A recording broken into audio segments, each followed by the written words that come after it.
అన్న మీ మాదిగ సామాజిక వర్గాన్ని అంతా ఇప్పుడు మందకృష్ణ మాదిగ గారు బీజేపీ పార్టీ వైపు తీసుకెళ్లేటటువంటి ప్రయత్నం చేస్తూ ఉన్నాడు అన్నటువంటి ఆరోపణలు బలంగా వినబడతా ఉన్నాయి. సో మీరు మందకృష్ణ మాదిగ గారు బీజేపీ పార్టీ వైపు రమ్మంటే వెళ్ళడానికి ఏమైనా సిద్ధంగా ఉన్నది మీ మాదిగ సామాజిక వర్గం ఏమన్నా? తప్పు అన్న. కృష్ణన్న ఎక్కడ కూడా మీరు అందరు బీజేపీలోకి రండి అని ఎవరికి చెప్పలే. ఇలా వర్గీకరణ ఉద్యమం చివరి దశలో ఉన్నటువంటి క్రమంలో మందకృష్ణన్న గారు ఈ చివరి అంకంలో ఉన్న టైంలో ముఖ్యమంత్రి రేవంత్ రెడ్డి గారిని కలిసిండు, కాంగ్రెస్లో కలిసినట్ట. చంద్రబాబు నాయుడు గారిని కలిసిండు కృష్ణన్న, టీడీపీలో కలిసినట్ట. ఇలా రాజకీయ పార్టీలు తన జాతి మనుగడ కోసం తన జాతికి సంబంధించిన వర్గీకరణ అంశాన్ని ఆయా పార్టీలు ఎట్లా మద్దతు ఇస్తున్నాయి, ఇలా సుప్రీంకోర్టు తీర్పు వచ్చిన తర్వాత అమలు చేసే టైంలో ఇలా ప్రభుత్వాలు తీసుకున్న నిర్ణయంలో మాల సామాజిక వర్గంలోని కొంతమంది నేతలు కుట్రపూరితంగా ఆపుతారేమో, అట్లా ఆపకుండా చేయడానికి మరొక మహత్తరమైన ఉద్యమం చేయాలని చెప్పేసి ఇలా 1,00,000 డప్పులు 1000 గుంతలనే కార్యక్రమాన్ని ప్రభుత్వం నిర్లక్ష్యం చేస్తుందా? కేవలం మాల సామాజిక వర్గం మాత్రమే అడ్డుపడతా ఉన్నది. సామాజిక వర్గంలోని నేతలు కొంతమంది నేతల ఒత్తిడి మేరకు ఇదేమన్నా ఆగుతుందేమో, డీలే అవుతుందేమో, అట్లా కాకుండా ఉండాలని చెప్పేసి ఇలా అట్లేం లేదు. సుప్రీంకోర్టు తీర్పు వచ్చిన తర్వాత ముఖ్యమంత్రి రేవంత్ రెడ్డి గారు మొనగాడి లెక్క డైరెక్ట్గా చెప్పిండు, నేను ఈ రాష్ట్రంలో మొట్టమొదటిసారి దేశంలో మొట్టమొదటిసారిగా వర్గీకరణ ఫలాల్ని అందజేసినట్టుగా రిజర్వేషన్ వర్గీకరణ చేసేదే కాంగ్రెస్ పార్టీ, కాంగ్రెస్ ప్రభుత్వము, ముఖ్యమంత్రిగా నేను చెప్తున్నా అని చెప్పిండు. ఇంకా అంతకంటే ఏం కావాలా? అంటే మాలలు మాట్లాడినటువంటి మాటలకు నిరసనగా మీరు 1,00,000 గొంతులకు సంబంధించిన 1,00,000 గొంతులు 1000 డప్పులు అన్నటువంటి కార్యక్రమాన్ని చేస్తారు. అది ఒకటి మాత్రమే కాదు, వాళ్ళు చేసే కుట్రల్ని ఎత్తి చూపుతూనే మాదిగ సామాజిక వర్గం అంతా కూడా ఇలా వర్గీకరణ అమలవుతున్న టైంలో ఐక్యంగా ఉండాలి. ఇలా వర్గీకరణ అమలవుతున్న సమయం ఇది, ఆ సమయంలో ఐక్యంగా ఉండాలి అనేది ఒక సంకేతము. అట్లనే కొంతమంది కుట్రదారులు ఎవరైతే ఉన్నారో మాల సామాజిక వర్గాన్ని మొత్తం అనట్లే నేను, మాల సామాజిక వర్గంలోని కొంతమంది స్వార్థపరులైనటువంటి నేతలు వాళ్ళ కోసము ఆ మాల సామాజిక వర్గాన్ని అంతా కూడా వాడుకుంటా ఉన్నారు. వాళ్ళ కుట్రలు కూడా భగ్నం చేయడానికి జరగబోతున్నది 1,00,000 డప్పుల కార్యక్రమం. దీంట్లో చివరి అంకంలో ఉంది కాబట్టి కృష్ణన్న గారు ఒకటి కోరడం జరిగింది. ఏమన్నాడు, 30 తమ్ముళ్ళారా, నా తెలంగాణ ఈ గడ్డ మీద పుట్టినటువంటి నా జాతి బిడ్డలారా, మీరందరూ కూడా ఎన్నెన్నో పాటలు రాశారు, గొప్ప గొప్ప పాటలు రాశారు. ఇలా తెలంగాణ రాష్ట్రం ఆవిర్భావం కావడానికి పెద్ద పాటలు రాసినటువంటి మీరు ఇలా జాతి వర్గీకరణ పోరాటం చివరి దశలో ఉంది.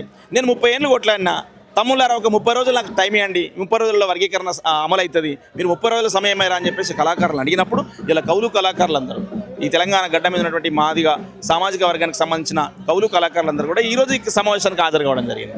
అట్లా నేనేమంటున్నా అంటే ఇలా వర్గీకరణ అనేది ఒక ప్రజాస్వామికమైనటువంటి హక్కు కాబట్టి ఈ రాజ్యాంగబద్ధమైనటువంటి ప్రజాస్వామికబద్ధమైనటువంటి వర్గీకరణను ఎవరు అడ్డుకునే తరం కాదు. ఇక గతంలో లగడపాటి రాజగోపాలు తెలంగాణ వస్తున్న క్రమంలో పిసపిస ఎట్లయితే చేసిండో, ఇట్లనే ఇలా వర్గీకరణ జరగబోతున్న టైంలో కొంతమంది నేతలు పిసపిస చేస్తూ ఉన్నారు, మాల సామాజిక వర్గాల నేతలు. అది అట్లా దాన్ని మనం పోల్చి చూసుకుంటే తెలంగాణ ఉద్యమము ఒరిజినల్ ఉద్యమం, సీమాంధ్ర ఉద్యమం కృత్రిమ ఉద్యమం. అట్లనే వర్గీకరణ ఉద్యమం మాదిగ సామాజిక వర్గం చేస్తున్న ఉద్యమము, మందకృష్ణ చేస్తున్న ఉద్యమం ఒరిజినల్ ఉద్యమము. ఇది అలా మాల సామాజిక వర్గాలు చేస్తున్నది కృత్రిమ ఉద్యమం. కాబట్టి కృత్రిమం ఎంతసేపు ఉంటుంది గడ్డిమంట. అట్లనే ఇలా ఒరిజినల్గా హక్కుల కోసం గొంతెత్తి పోరాడుతున్నటువంటి మాదిగ సామాజిక వర్గం ఇలా వర్గీకరణ చివరి దశలో ఉంది. కాబట్టి కృష్ణన్న గారు కోరడం జరిగింది, ఆయనను మేము బీజేపీ మనిషిగానో, టీడీపీ మనిషిగానో, లేదా కాంగ్రెస్ మనిషిగానో చూడట్లే, మా జాతి బిడ్డగా చూసినాం కాబట్టి మేము అందరం వచ్చినాం. ఒక మాట కూడా మీరు ఇంతకుముందు చెప్పడం జరిగింది మీట్లో, ఏదైతే మాకు ఎండింది వాళ్ళకు నిండింది అన్నటువంటి కొన్ని ఏంటిది అసలు, దానివల్ల మీకు అంటే ఉద్యోగ అవకాశాలు కోల్పోవడం జరిగింది, రిజర్వేషన్ల పరంగా మీకు ఎట్లాంటి నష్టం ఈ 30 ఏళ్ళుగా కావచ్చు గతంలో మనం చూసుకోవడం జరిగింది.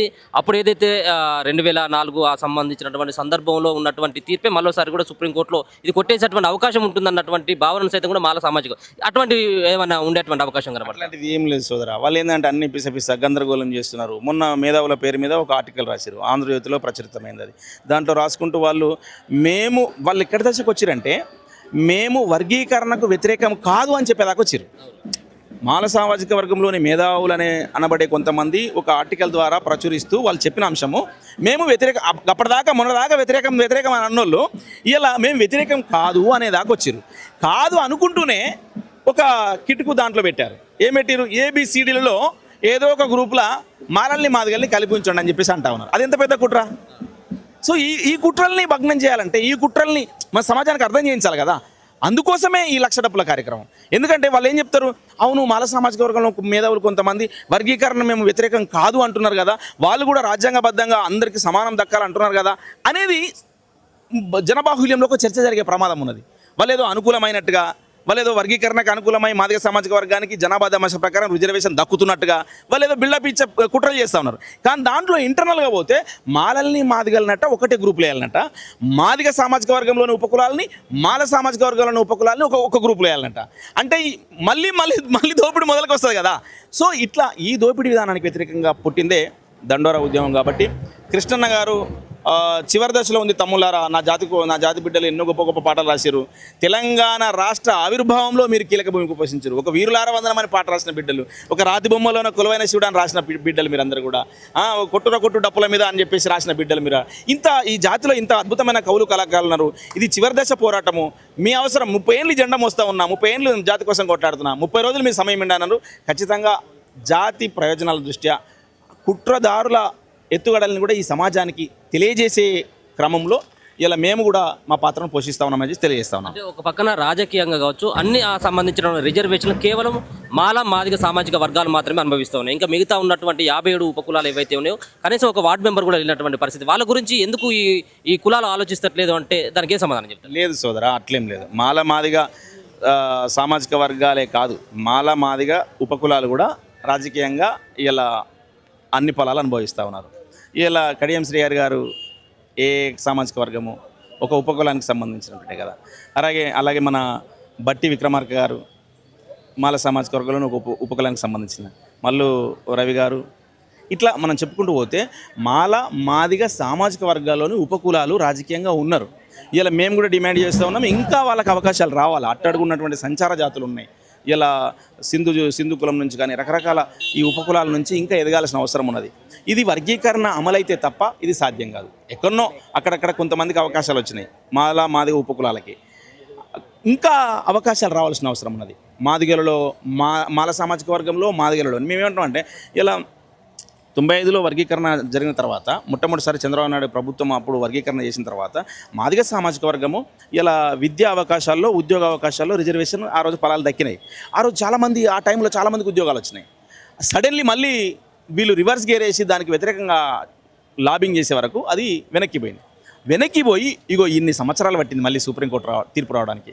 కాబట్టి ఇది ఒక ప్రజాస్వామికమైనటువంటి డిమాండు. నేను కూడా, నాతో కూడా చాలామంది మాల సోదరులు నా స్నేహితులు ఉన్నారు, వాళ్ళు కూడా ప్రజాస్వామికవాదులు. అన్న ఇది న్యాయమైన డిమాండ్ అన్న, ఇది ఖచ్చితంగా జరగాల్సిందే అని చెప్పేటోళ్ళు ఉన్నారు. కాబట్టి నేను వాళ్ళకి సెల్యూట్ చేస్తాను. కానీ కొంతమంది మూర్ఖంగా ఉండే వాళ్ళు ఉన్నారు, వాళ్ళని చూస్తేనే కొంచెం బాధ అనిపిస్తున్నది. కాబట్టి దయచేసి మీరు నిజమైన అంబేద్కర్ వాదులైతే వర్గీకరణను అనుకూలం అని చెప్పి చెప్పండి, ఈ లొల్లిని బంద్ చేయండి అని చెప్పేసి తెలియజేస్తా ఉన్నా.